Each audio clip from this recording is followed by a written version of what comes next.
ঝাড়গ্রামে ছোটু বিউটিশিয়ানকে একটাকে সকলে চেনে ছোটুদা বলে। ছোটু বিউটিশিয়ান থেকে তার ছোটুদা হয়ে ওঠার কাহিনী অনেকের জীবনের অনুপ্রেরণা হতে পারে।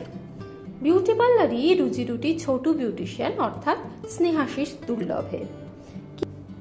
বিউটিশিয়ানের কোর্স সম্পূর্ণ করে বিউটি পার্লার খোলেন স্নেহাশিস। সেই পার্লার চালিয়ে রুজি রুটির লড়াইয়ের মাঝেই নিজের কাঁধে তুলে নিয়েছেন 146 জন খুদের পড়াশোনার দায়িত্ব। ছোটু বিউটিশিয়ান এখন হয়ে গিয়েছেন ছোটুদা, রীতিমতো খুলে বসেছেন এক স্কুল। এক সময় ছোটু, তারপরে ছোটু বিউটিশিয়ান এবং এখন ছোটুদা, এই জার্নিটা যদি একটু বলেন। জার্নিটা শুরু হয়েছে ছোটু বলতে আমি 2009-10 সময় বিউটিশিয়ান কোর্সে ভর্তি হই কলকাতায়। গ্র্যাজুয়েশনের পর ফাঁকা বসেছিলাম, সেই সময় আমি ওইখানে ভর্তি হয়ে কোর্সে কলকাতায় উজ্জ্বল বিউটিশিয়ানে। তো ওখান থেকে বেরিয়ে বাড়িতে আসি, বাড়িতে এসে পাড়ায় যেগুলো মা কাকিমা তাদের করতে করতে সেই সময় মানে এত প্রচার হয়, যেহেতু এই এলাকায় তখন বিউটিশিয়ান পার্লার ছিল না, সেই হিসাবে তখন আমি ছোটু বিউটিশিয়ান হয়ে যাই। এইভাবে আমার বাড়িতেই বিউটি পার্লার চলতে থাকে। আর আমার করোনা পিরিয়ডে একদম আগে 2019 সালের সময় আমি স্টার্ট করি 26টা বাচ্চাকে নিয়ে পড়ানো, মানে যেগুলো অসহায় দুস্থ বাড়ির, যেগুলো মানে শুধু জাস্ট গভর্নমেন্ট স্কুলে যায়, তারপরে আর তারা ঘুরে বেড়ায় দুবেলায়, তাদেরকে নিয়ে আমার পড়ানো স্টার্ট হয়। তখন আমার 26টা স্টুডেন্ট হয়, 3, 4, 5, 6 ছিল। ওই 26 জনকে পড়াতে পড়াতে মনে হয় যে এদের শুধু তার মাঝে করোনা শুরু হয়ে যায়। তখন স্টুডেন্ট সংখ্যাটা বেড়ে হয়ে যায় 260 আমার, মানে চারিদিকে তখন কোচিং সব কিছু বন্ধ, যেহেতু তখন এই ফাঁকা মাঠে পড়ানো হতো, ফাঁকা দূরে দূরে বসানো সবাইকে। সেই সময় 260 স্টুডেন্ট হয়। এরপর আমার মাথায় চিন্তা আসে যে এই বাচ্চাগুলোকে শুধু পড়ালে হবে না, তাদের দেখছি খাতা কলম ব্যাগ কিছুই নেই। তো সেই সময় আমি খাতা কলম ব্যাগের জন্য আমি নিজের থেকে এগিয়ে আসি কিছুদিন করার পর, 2-3 মাস করার পর। তখন তাদের মান্থলি যে খাতা লাগে, খাতা পেন, তাদের বছরে একবার স্কুল ব্যাগ, এটা আমি দেওয়া স্টার্ট করি। এছাড়া রেগুলারলি কোচিং ছুটির পর একটা করে টিফিন দিতাম।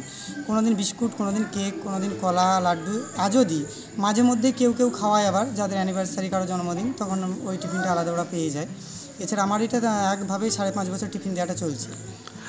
আচ্ছা, এই যে আপনার যে মানে আজকে প্রায় 5 বছর ধরে এই জার্নি, এর পথে হচ্ছে সবচেয়ে বড় যে পৃথিবী জুড়ে যে মহামারী, যে করোনা চলে গেছে, এই পর্যায়ে আপনার মানে কি সমস্যার সম্মুখীন হতে হয়েছে? করোনার সময় সম্মুখীন হতে এই সমস্যা, সব থেকে সমস্যা যেটা আমার ফিনান্সিয়াল, কারণ সেই সময় ব্যবসা একদমই। এখানে রয়েছে অঢেল আনন্দ এবং অঢেল শিখতে পারার সুযোগ। স্বল্প আয়েও খুদেদের দায়িত্ব সামলাতে পিছু পানন ছোট বিউটিশিয়ান। এমনকি 146 জন বাচ্চার সঙ্গে এমনকি 146 জন বাচ্চার পড়াশোনার দায়িত্বের সঙ্গে একটি বাচ্চা মেয়েকেও দত্তক নিয়েছেন তিনি। কোভিড লকডাউনে সব দিক সামাল দিতে গিয়ে দেয়ালে প্রায় পিঠ ঠেকে গিয়েছিল, তবুও ছাড়েননি ছোটদের হাতগুলো। বাচ্চাদের খরচ সামলাতে বিক্রি করেছেন ঠাকুমার সোনার হারও। একসময় প্রচণ্ড মানসিক চাপে নিতে হয়েছে কাউন্সেলিংও, তবু সরেননি নিজের দায়িত্ব থেকে। আর যেহেতু আমার ব্যাংকের লোন ছিল, আমার তো ব্যবসার মানে ইনকাম কমে গেছে, আমাকে ব্যাংকের লোনও দেখতে হচ্ছে, এদিকে বাচ্চাদের খরচাও দেখতে হচ্ছে। সেই সময় দোকানপাট বন্ধ, বাচ্চাদের এমনিতেও আমি সেই সময় বাচ্চাদের হাতে রেঁধে খাওয়াতাম বাড়িতে, চাউমিন বিকেলে করে। আর সেই সময় ব্যাংকের কিস্তিটা টানায় আমার খুব চাপ হয়ে গেছে, মানে প্রচণ্ড ফিনান্সিয়াল প্রবলেমটা এতটাই পড়েছিলাম যে আমাকে মানসিক ডাক্তারই দেখাতে হয়েছিল।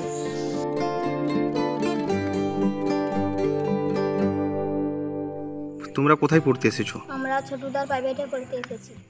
আচ্ছা, প্রতিদিন ক্লাস হয়? আচ্ছা, আজ কি পড়লে? বাংলা আর ইংরেজি। আচ্ছা, তুমি সব আর কে পড়তে এসেছে? 3, 4, 5, 6, 7। আচ্ছা, তোমরা সবাই পড়ো এখানে? আচ্ছা, ছোটুদা কেমন পড়ায় তোমাদের? ভালো। ভালো? আচ্ছা, কি নাম তোমার? কোন ক্লাসে পড়ো? 6-এ। পাশাপাশি ড্রয়িংটা শেখানো হয়, ড্রয়িংটা আমার দাদা শেখায়, আশিস দুর্লভ। এছাড়া নাচটা শেখানো হয় রবিবার, নাচটা সুস্মিতা কর্মকার শেখায়। আর রিসেন্টলি এই ক্যারাটে বক্সিং যেটা, উনি ওই যে ঝাড়গ্রামের অভিজিতা, উনি আসবেন এই পরের মাস থেকে। ওই যাতে বাচ্চাদের শারীরিক বিষয়টা আমি মানে চেষ্টা করছি ওদের শরীরের দিক থেকেও ঠিক রাখতে, ওটা চালু করছি। এছাড়া আবৃত্তিটা ট্রেনিং দেওয়া হয়, দীপিকা সাহু বলে আবৃত্তি। মানে এই যে আজকে আপনি এই শিলদার বুকে কেন, ঝাড়গ্রাম জেলার পাশে রাজ্যেরও বহু মানুষ আপনাকে এখন ছোটুদা বললেই চেনে, নিজেকে কেমন ফিল হয়? ভালো লাগে, খুবই ভালো লাগে যে আজ যাদের জন্য আমার ছোটদা, এই ছোটো বাচ্চাগুলো মানে চিরঋণী ওদের কাছে আমার। ওদের জন্য আজকে আমি ছোটদা হতে পেরেছি। ওরা মানে ওদের ভালোবাসা প্লাস ওদের সঙ্গে থাকতে থাকতে আজ আমার এমন সম্পর্ক হয়ে গেছে।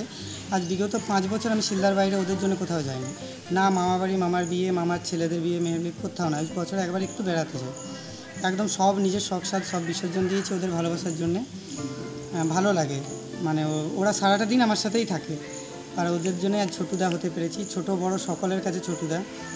এদের নিয়ে একটা স্কুল করার আমার ইচ্ছা হয়েছে, যেখানে শুধু এদের মতো আরও অনেক দুস্থ বাচ্চারা এসে পড়বে, প্লাস থাকার ব্যবস্থাটা হবে, যেখানে হোস্টেল ব্যবস্থা থাকবে। তাহলে আমি তাদেরকে 24 ঘন্টা গাইড দিয়ে আমি পড়াতে পারবো। এটা তো সামান্য ব্যাপার নয়, অনেক বড় ব্যাপার। সেই জন্য চলছে, একজন জায়গা ডোনেট করবেও বলেছেন আগে আদিবাসী মহিলা, ভদ্রমহিলা, উনি কানিমলি। দেখা যাক, আমার ওইটাই চেষ্টা, যদি ওইটা প্রতিষ্ঠা করতে পারি তাহলে বাচ্চাগুলো আর বাড়িতে যাবে না।